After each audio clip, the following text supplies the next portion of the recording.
Everyone welcome back to my channel Ratna Mondal. তোমরা কেমন আছো অবশ্যই কমেন্ট সেকশনে জানিও। আমি তো খুবই ভালো আছি। আর আজকে কিন্তু সকাল থেকে ভিডিওটা স্টার্ট করলাম, কারণ আজকে আমি যাচ্ছি চাঁদপাড়াতে। তো চাঁদপাড়াতে কেন যাচ্ছি সেটা তো তোমাদের সঙ্গে শেয়ার করবো। ভিডিওটা স্কিপ না করে দেখতে থাকো। তো আপাতত বেরোই, দেন কথা হচ্ছে। কিন্তু রেডি হয়ে নিয়েছি আর এখন হচ্ছে বেরোচ্ছি। বাইরের ওয়েদারটা দেখতেই পাচ্ছ, প্রচণ্ড পরিমাণ মেঘলা। আর আজকেও মনে হয় বৃষ্টি হবে। তো দেখা যাক আদৌ বৃষ্টি হয় কি না হয়। প্রত্যেক দিনই মেঘলা মেঘলা ওয়েদার হয়, একদিক থেকে ভালোই হয়, রোদ থেকে আমরা বেঁচে যাই।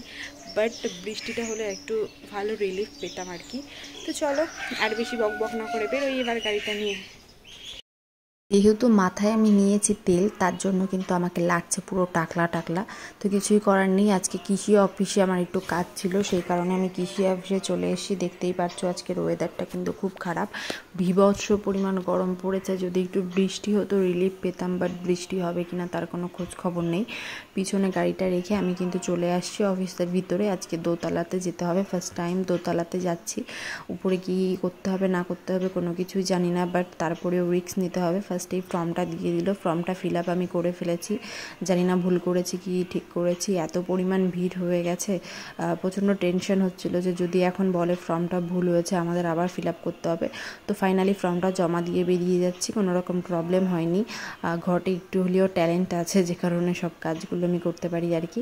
তো বেরিয়ে পড়লাম, কারণ গরম যা পড়েছে, মাথায় স্কার্ফ না দিলে এমনি টাকলা হয়ে গেছে, চুল টুল উঠে যাচ্ছে, দিন দিন বয়স হয়ে যাচ্ছে আর কি বলবো। এই গরমের মধ্যে আমি কি করব না ভাবনা চিন্তা করে একটুখানি দই খেয়ে নিলাম। এইটা হচ্ছে বিডিও অফিসের ঠিক অপোজিট সাইডে একটা দইয়ের দোকান। এই দাদাভাইয়ের দোকানের দই এত টেস্ট এত টেস্ট এত টেস্ট কি বলবো। একবার হলেও তোমরা চাঁদপাড়া আসলে এই দোকান থেকে দই ট্রাই করতে পারো, খুব সুন্দর দই বানায় দাদাভাই। তো দইটা খাওয়ার পর এবার আমি হচ্ছে রওনা দিচ্ছি বাড়ির দিকে, কারণ প্রচণ্ড পরিমাণ গরম পড়েছে। ঠাকুরনগর গিয়েও কিন্তু আমার আজকে অনেক কাজ রয়েছে। মেঘের অবস্থা একটুখানি দেখো, আমি জাস্ট ঠাকুরনগর স্টেশনে সবেই নামলাম। তো নামার পর প্রচণ্ড পরিমাণ ভিড় হয়েছে। তো যে কারণে আমি কি করব না করব বুঝতে পারছিলাম না, এতটা পরিমাণ গরম। আকাশে হচ্ছে ভাবছিলাম যে যদি একটু বৃষ্টি নামে ভালোই হবে, যেহেতু মেঘ করেছে বৃষ্টি হবে এটাই স্বাভাবিক, বাট কখন বৃষ্টি হবে সেটা কিন্তু বলা খুবই মুশকিল। তো যেহেতু বিকেলে আমার একটা বার্থডে বাড়ি ইনভাইট রয়েছে, তো সেই কারণে একটুখানি ড্রেস নেব। কী ড্রেস নেব বুঝতে পারছিলাম না, কারণ অনেক দিন বাচ্চাদের ড্রেস কিনি না। তো যেহেতু ওর বার্থডে আর এই রেড কালারের ড্রেসটা কিন্তু সত্যিই আমার খুব ভালো লেগেছে। তো গেছিলাম চাঁদপাড়ায়, তো চাঁদপাড়ার থেকে বাড়িতে এসেছি। বাড়িতে এসে স্নান করে খাওয়া দাওয়া করে ফাইনালি রেডি হয়ে নিয়েছি। আর প্রচণ্ড পরিমাণ মেঘে ঢাকছে, এক সিজন বৃষ্টি হয়ে গেছে, দেখতেই পাচ্ছ পুরো ভিজে একাকার। তো প্রচণ্ড তাড়াতাড়ি রেডি হয়েছি, কারণ আজকে আমার একটা বার্থডে পার্টিতে যেতে হবে, তো সেই কারণে। তো চলো ভিডিওটা তোমরা স্কিপ না করে দেখতে থাকো কী করি না করি। আর বৃষ্টির দিন বুঝতেই পারছো, পুরো রাস্তা ম্যাচমেচে হবে, গাড়িটা নিয়ে অনেক রিস্ক নিয়ে যাচ্ছি।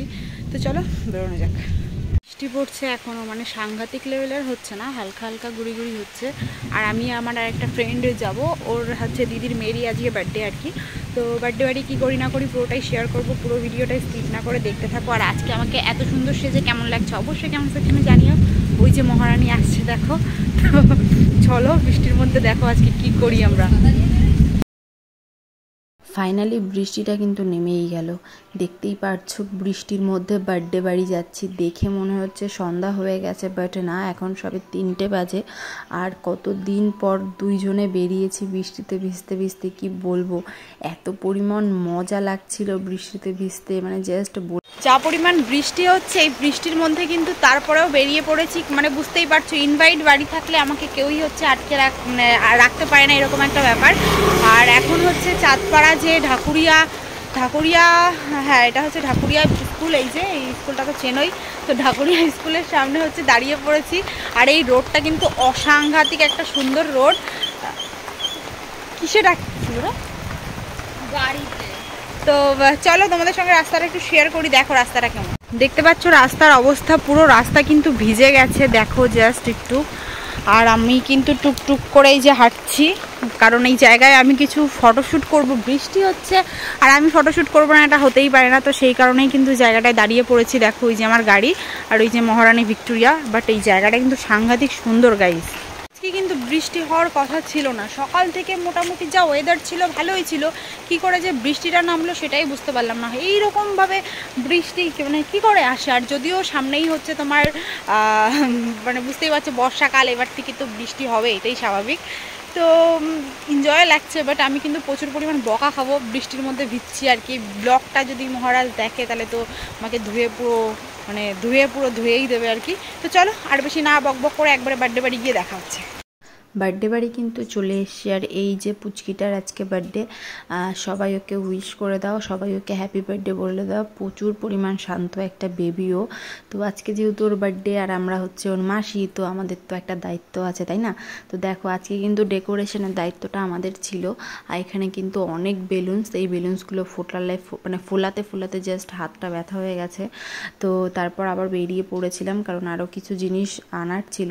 তো বাইরে এত সুন্দর বৃষ্টি হচ্ছে, আর এই যে মন্দিরটা, এটা কিন্তু খুব সুন্দর একটা মন্দির। তো এই মন্দিরের পাশেই একটা ফুচকার দোকান রয়েছে, যেখান থেকে আমরা ফুচকা খাচ্ছিলাম। তো মন্দিরটা তোমাদের সঙ্গে দেখিয়ে দিলাম, তোমরা কারা কারা মন্দিরটা চেনো অবশ্যই জানিও। আর এখানকার এই কাকুর দোকানের ফুচকা কিন্তু ভাইরাল ফুচকা সবাই বলে, তো সেই কারণে ফার্স্ট টাইম ট্রাই করছি। আর বৃষ্টির সিজন আর ফুচকা খাবো না, এটা হতেই পারে না। পুরোপুরি অলরেডি ভিজে গেছি আমরা। তো যেহেতু দিদিবাড়িতে গেছি, দিদিবাড়িতে গিয়ে একটা কাজ করেই আমরা আবার বাড়ির থেকে বেরিয়ে পড়েছি, আর বৃষ্টিতে দেখো পুরো ভিজে গেছি। আর হচ্ছে আমার সঙ্গে যে মহারানী রয়েছে, ও একটা গিফট কিনবে, তো সেই কারণে গিফট কেনার জন্য আমরা বেরিয়ে পড়েছিলাম আবার সন্ধ্যা করে।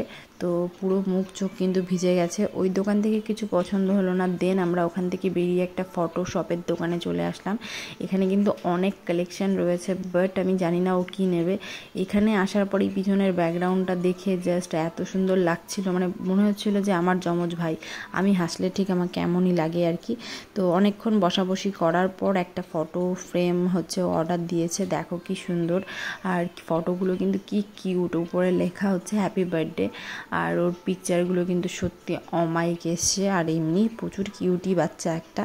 তো ফাইনালি বেশ সুন্দরই লাগলো। তো আজকের ভিডিওটা তোমাদের কেমন লাগলো অবশ্যই কমেন্ট সেকশনে জানিও। যদি ভালো লাগে একটা লাইক করে দিও, কমেন্ট করো। আর আমার চ্যানেলে যদি নতুন হও চ্যানেলটা সাবস্ক্রাইব করে দিও, আর হচ্ছে নোটিফিকেশানটা অন করে রেখো, তাহলে আমার ভিডিও সবার আগে পৌঁছে যাবে। তো চলো টাটা।